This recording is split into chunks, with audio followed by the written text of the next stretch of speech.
Passionné d'histoire, bonsoir. Londres, 18 juin 1940. Big Ben sonne 18 heures lorsque, dans les locaux de la BBC, un général, alors inconnu des Français, prend le micro. Il enregistre là le discours le plus important de sa vie. Diffusé le jour même sur les ondes, il appelle les Français libres et qui veulent le rester à entrer en contact avec lui. Mais revenons quelques jours en arrière. Afin de mieux comprendre le contexte dans lequel l'appel du général de Gaulle est lancé, pour mieux appréhender cette date, rentrer dans l'histoire, il faut se poser la question. Cet appel a-t-il vraiment changé l'histoire, ou n'est-il qu'un symbole? Nous sommes le 14 juin 1940. 35 jours. Il n'aura fallu que 35 jours à l'Allemagne pour prendre sa revanche de la guerre de 14.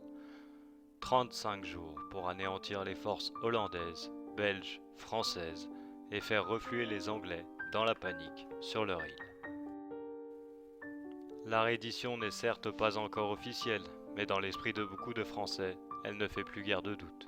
Les Allemands paradent dans Paris, Lyonnais, Marseillais sont sous les bombes, et le front français, s'il résiste encore aux Italiens au sud, ne peut rien face à l'avancée des panzers allemands au nord. Paris occupé, le gouvernement se replie à Bordeaux. Le lendemain, le 15 juin, De Gaulle, alors sous-secrétaire d'État à la Défense, embarque pour l'Angleterre.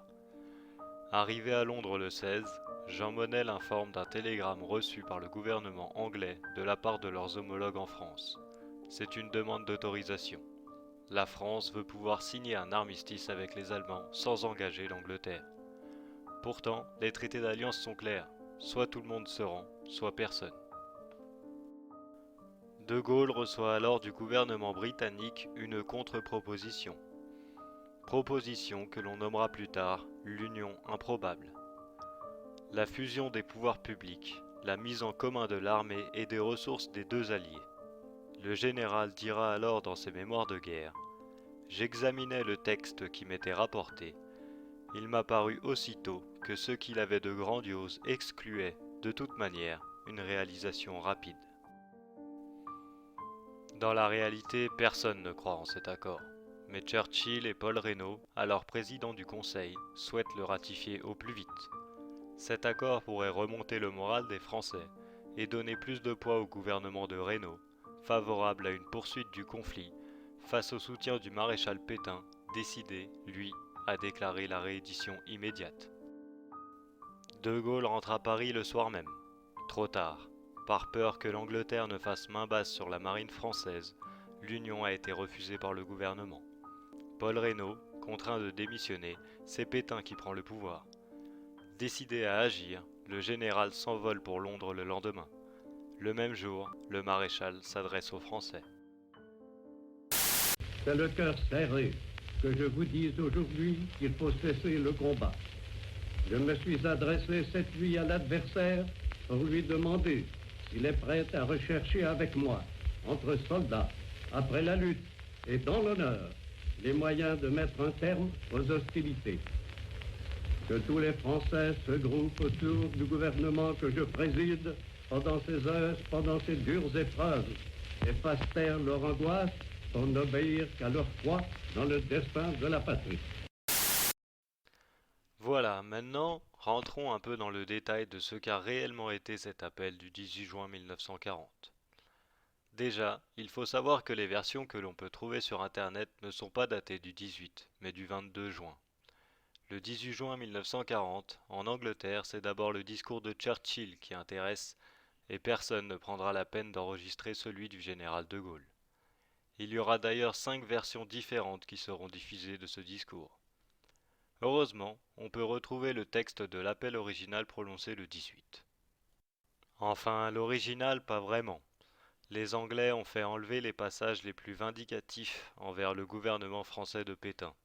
Ils espéraient encore pouvoir garder de bons rapports avec la France, et qui sait, l'armistice n'étant pas encore signé, le maréchal pourrait changer d'avis. Certes, en Angleterre, son discours n'intéresse que peu, mais en France alors? Eh bien, en France, c'est un peu la même chose. Très peu de monde entend son appel le 18 juin, et même relayé par quelques journaux, il ne rencontre pas un large public. Il faut dire qu'à ce moment-là, De Gaulle est un inconnu des Français. Nommé général seulement le 25 mai, il est loin d'avoir le crédit du maréchal, le héros de Verdun. Maréchal, nous voilà devant toi, le sauveur de la France. Les Français ne veulent plus de la guerre.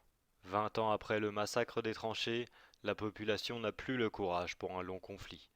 Ce général est un fou aux yeux de la grande majorité de la population. Il n'a pas vu la débâcle de la campagne de France, le 1,5 million de prisonniers, les 90 000 morts, les Allemands paradant dans Paris. La guerre est finie et l'Allemagne l'a gagnée. Mais d'ailleurs, le général lui-même ne parle plus de libérer les Français. Il souhaite poursuivre le combat en Afrique du Nord et dans l'Empire, mais il admet lui aussi que l'Hexagone est perdu. Il avouera même dans ses mémoires de guerre que pour résister, il aurait fallu se résigner à l'occupation totale de la métropole par les Allemands.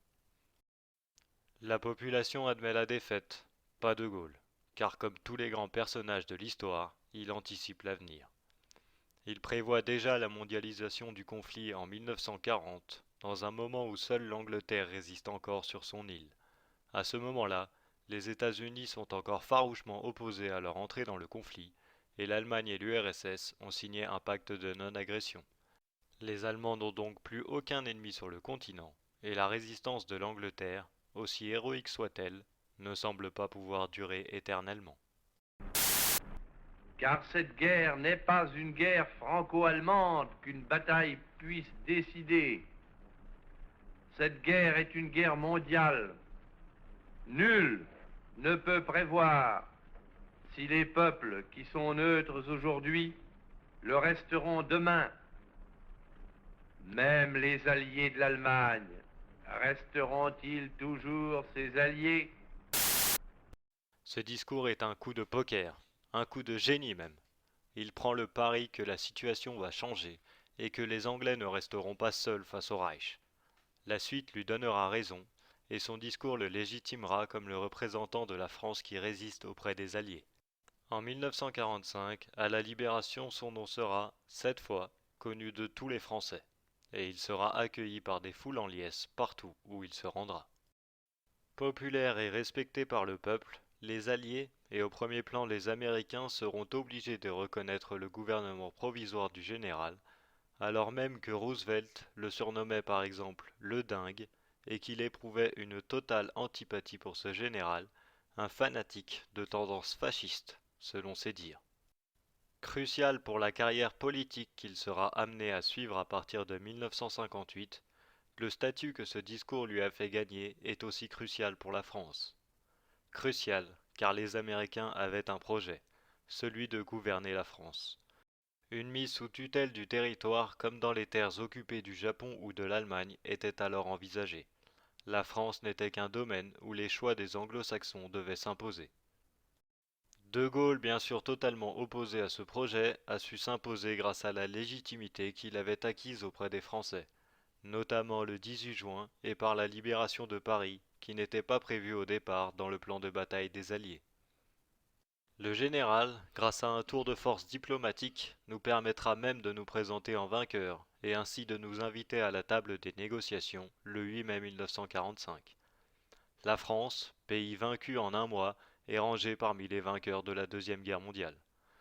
On réussit à obtenir une partie de l'Allemagne occupée et surtout notre siège permanent au Conseil de sécurité de l'ONU, qui reste encore aujourd'hui notre plus grande force diplomatique et notre seul moyen de pression face aux grands empires que sont la Chine et les USA. De Gaulle, ce personnage courageux, audacieux, condamné à mort par Vichy, a pris tous les risques afin de représenter la résistance et de sauver l'honneur de la France. Certes, on doit dire adieu au mythe d'une France écoutant religieusement le discours du général le 18 juin 1940, et surtout d'une population trahie par ses dirigeants alors qu'elle souhaitait continuer le combat. Il faut plutôt s'imaginer une population abattue, abasourdie par la défaite si rapide de son armée, alors considérée comme étant la meilleure du monde. Ce discours n'a peut-être pas changé la guerre, mais pour la France, il a bel et bien changé l'après-guerre. L'appel du 18 juin 1940 est donc avant tout un symbole. Symbole pour créer le mythe d'une France résistante. À la Libération, pour enrayer l'épuration et les horreurs qui lui sont associées, près de 10 000 morts tout de même, ce mythe était bien utile, et il permet de réconcilier les Français entre eux, et peut-être avant tout avec eux-mêmes. De Gaulle ira même jusqu'à commuer la peine de mort du maréchal Pétain en prison à vie. L'union nationale doit prévaloir. De Gaulle a toujours su qu'il était dans le sens de l'histoire. S'il s'était trompé, plutôt que héros de la résistance, on le désignerait aujourd'hui comme symbole du terrorisme. Merci pour votre écoute. Cette chaîne est encore toute récente, donc je serai très intéressé par vos retours. N'hésitez pas à vous abonner, d'autres récits arrivent. Pour l'instant, je vous laisse avec une petite citation du grand Charles. Puisque ceux qui avaient le devoir de manier l'épée de la France l'ont laissé tomber, brisé, moi, j'ai ramassé le tronçon du glaive.